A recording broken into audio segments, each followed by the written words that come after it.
आज वहां आए। निषाद राज ने साथरी बनाई है और साथरी पर पत्तों की सैया पर पहले दिन राम और सीता सोए हैं। लखन लाल धनुष पर बाण चढ़ा के वीरासन बैठ करके रक्षा करने लगे हैं और वहां निषाद और उनकी चर्चा हो रही है। बड़ी सुंदर बात बता रहा हूं, ध्यान से सुनना। निषाद ने कहा के कई नंदन मंदमती कठिन कुटिलपन कीन जेई रघुनंदन जान कई सुख अवसर दुख दीन। के कई नंदनी मंदमती है, लक्ष्मण ने वो बाण निषाद की तरफ कर दिया। निषाद घबरा गए। कहा माँ की निंदा करते हो? कहा आपने तो गाली तक दे दी। कर्णनिवास की बात, राजाओं के परिवार की बात तू क्या जाने निषाद, किसका दोष है? तब लक्ष्मण ने, लक्ष्मण गीता यहाँ पर निषाद शिष्य बना है, लक्ष्मण गुरु बने हैं, जीवन में एक शिष्य बनाया है। वो काले से गोरा हो गया, सुबह लक्ष्मण जैसा लगने लगा और रात भर चर्चा हुई। केवट सुन रहा था झुरमुटों में बैठ करके, और वो क्या कहते हैं, को न काहू सुख दुख करे दाता, को न काहू सुख दुख करे दाता, को न काहू सुख दुख करे दाता, को न काहू सुख दुख करे दाता। निज कृत कर्म भोग सब भ्राता, निज कृत कर्म भोग सब भ्राता, निज कृत कर्म भोग सब भ्राता। ध्यान से सुनना। लक्ष्मण कह रहे को ना काहू सुख दुख कर दाता, निज कृत कर्म भोग सब भ्राता। तो उन्होंने कहा राम जी का कौन सा दोष था? राम जी का कौन सा दोष था? कौन से कर्म किए थे जिससे इनको वनवास हुआ? लखन ने कहा सुनो, श्री राम जी ने अपने आप नारद जी विवाह कराना चाह रहे थे। नारद जी को बूढ़े बंदर का रूप दे दिया और जब माया निकाली विवाह नहीं हुआ, और माया निकाली तो उन्होंने कहा कि मृषा होए मम श्राप कृपाला, सो मम इच्छा का दीन दयाला।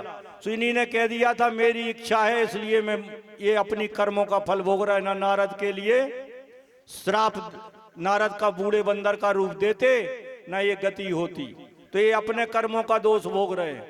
इसलिए को ना काहू सुख दुख कर दाता, निज कृत कर्म भोग सब भ्राता।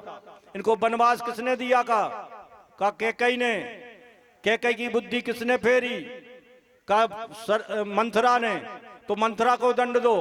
कहा मंथरा की बुद्धि किसने फेरी? कहा सरस्वती ने। तो कहा सरस्वती का दोष है। कहा सरस्वती की बुद्धि किसने फेरी? कहा देवों ने। कहा तो कहा देवों का दोष है, उनको दंड दो। कहा देवों का दोष नहीं है, धरती गौ बन के गई थी, पुकार रही थी, तो धरती का दोष है। कहा धरती का दोष नहीं है, फिर किसका है? रावण कुंभकर्ण का है। तो कहा रावण कुंभकर्ण को दंड दो। कहा उनका भी दोष नहीं है, फिर क्या वे द्वारपाल थे, नारद जी ने उनको श्राप दे दी। तो कहा नारद का दोष है। कहा नारद का भी दोष नहीं है, फिर किसका है? कहा ये जो सो रहे हैं नहीं का दोष है, इन्होंने बूढ़े बंदर का ना रूप दिया होता, ना नारद श्राप देते और ना इनका वनवास होता। तो को ना काहू सुख दुख कर दाता, निज कृत कर्म भोग सब भ्राता। तो उनका सीता का क्या दोष है?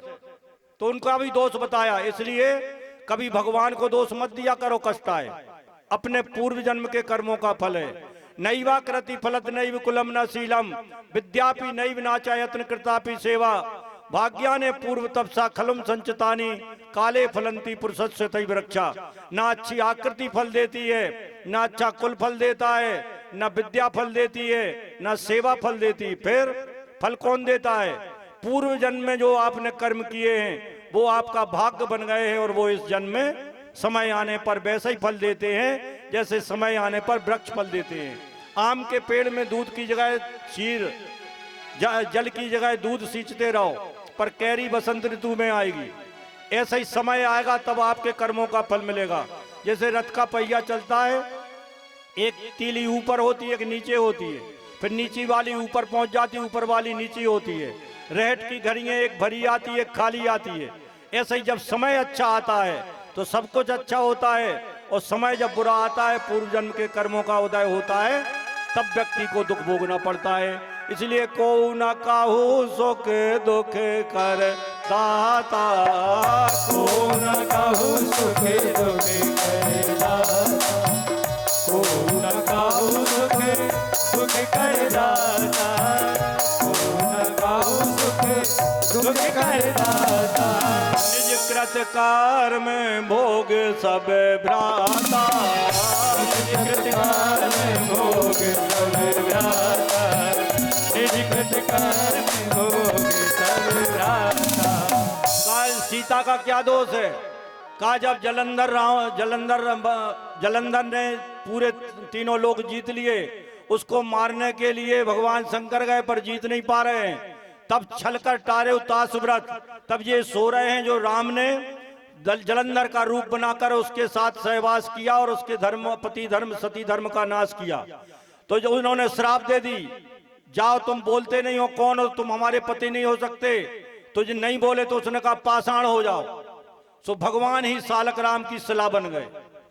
तो ये लक्ष्मी दौड़ी, उनके कुंडल हिल रहे थे, क्रोध में आके कहने लगी तू लकड़ी हो जा। सो वो तुलसी बन गई। उसने कहा हम दोनों के झगड़े में पड़ने वाली तू कौन होती है? सो जा, मेरे पति, तेरे पति ने मेरा सतीत्व नष्ट किया है, अगले जन्म में मेरा पति तुझे हरण करके ले जाएगा और 10 माह अपनी लंका में रखेगा। तहां जलंधर रावण भयऊ, वहां वो जलंधर रावण बना है। सो ये अपने कर्मों का फल भोग नहीं। सो को न काहू सुख दुख कर दाता, निज कृत कर्म भोग सब भ्राता। तो उन्होंने कहा लक्ष्मण जी आपने कौन सा कर्म बिगड़ा है आपका? ये तो दोनों ने अपने अपने कर्म का फल पाया, आप कौन से कर्म का फल पा रहे? तो मैंने अभी बताया था, शंकर भगवान शेषनाग जी के यहाँ कथा सुनने गए। 1000 मुखों से 1000 प्रकार की कथा गाई। शंकर भगवान के नेत्र से आंसू गिरा। उससे एक बेटी पैदा हो गई जिसका नाम शिवलोचना है। शिवलोचना बनी, वो जीव गिनने लगी शेषनाग की। 1000 में फण के पास आई, तर्जनी उंगली से आंख में प्रहार किया। आंख नाग को बड़ी प्रिय होती है, उसने फुंकार मार दी 1000 में फण ने। तो जाकर के वो जलकर भस्म हो गई। तो शंकर जी ने इसलिए कहा था परशुराम ने कि शेषनाग का वो सिर काट लाओ। 999 फणों ने श्राप दे दी, जो तू जा तू राक्षस हो जा। सो वो बना मेघनाद। अब शेष को काट सकता है, दूसरा कोई काट नहीं सकता। इसलिए हम अपने कर्मों का फल भोग रहे हैं। ना हम शंकर जी को कथा सुनाते, ना वो रोते, ना सुलोचना बनती, ना मेरा एक फण मेघनाद बनता, ना मुझे उसका उद्धार करने आना पड़ता। सो को न काहू सुख दुख कर दाता, निज कृत कर्म भोग सब भ्राता। अपने अपने कर्मों का फल भोगने हम और आप आए हैं, ऐसा समझाया। केवट सुन रहा था छुप करके।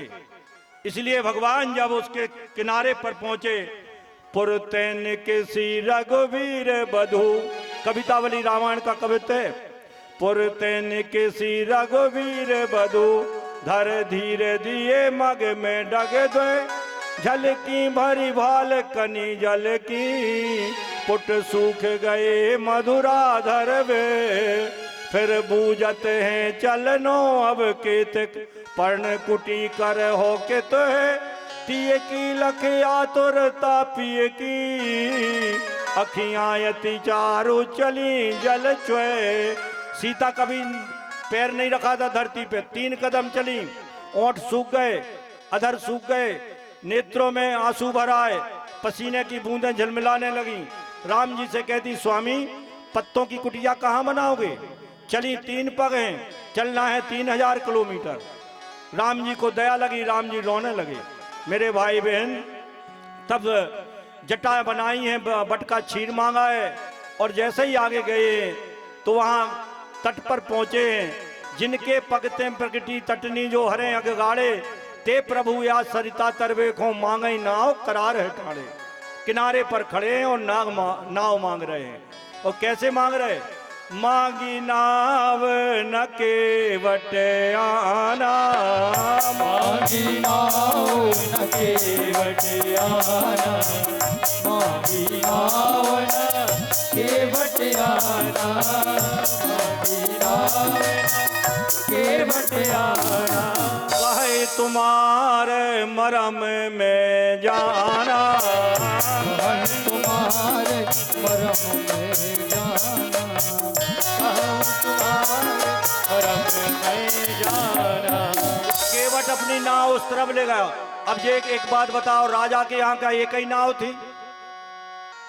निषाद राज शिकार खेलने गए थे, प्यास के मारे प्राण निकल रहे थे। एक केवट जो था गोना करा के लौट रहा था, एक तूमी में जल भरा था, अपनी पत्नी को लेकर पैदल आ रहा था।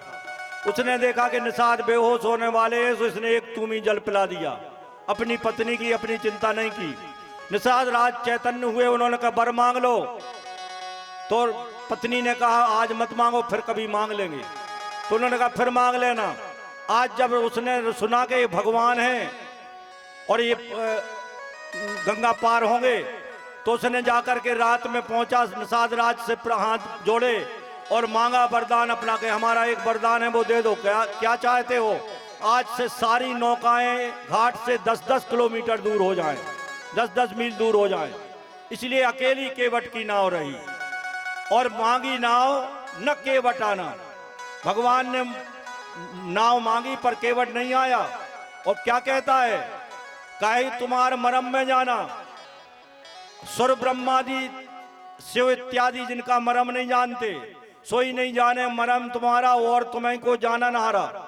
लेकिन ये मरम जान रहा है और इसने मरम जान लिया। तो भगवान ने कहा भैया क्या चाहते हो? कि तुम्हारे चरणों में जादू है, तेरे जादू भरे पाँव मोए डर लागे राम।